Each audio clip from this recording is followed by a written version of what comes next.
3, 2, 1. Good afternoon. I'm Mike Peterson with the latest from the KMA newsroom on a very busy Monday afternoon. Construction of a new senior apartment complex in Shenandoah took a gigantic step forward today.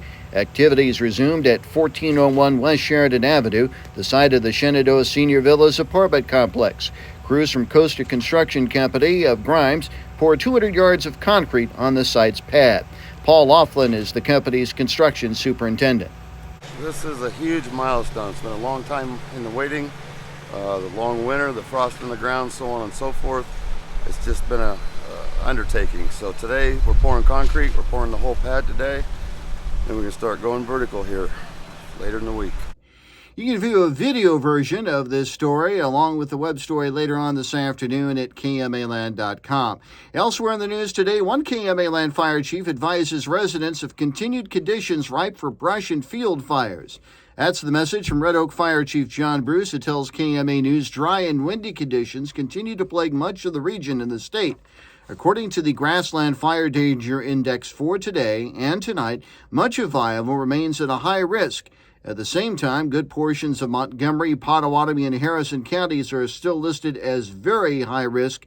Additionally, parts of southeast Nebraska are still in a dry weather patch until Tuesday evening.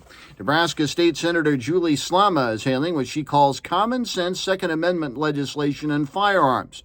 Late last week, the Nebraska legislature placed LB 77 up for final debate.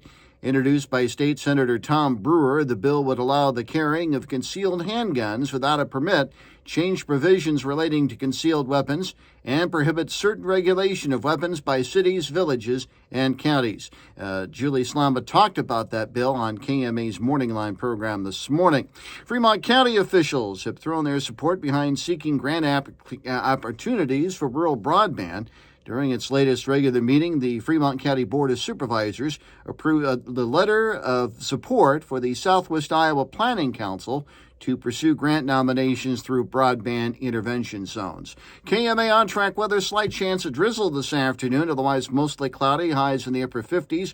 Tomorrow, a slight chance, or rather tonight, a slight chance of drizzle overnight, mostly cloudy, lows in the mid-40s, slight chance of drizzle tomorrow, otherwise mostly cloudy with highs in the lower 80s.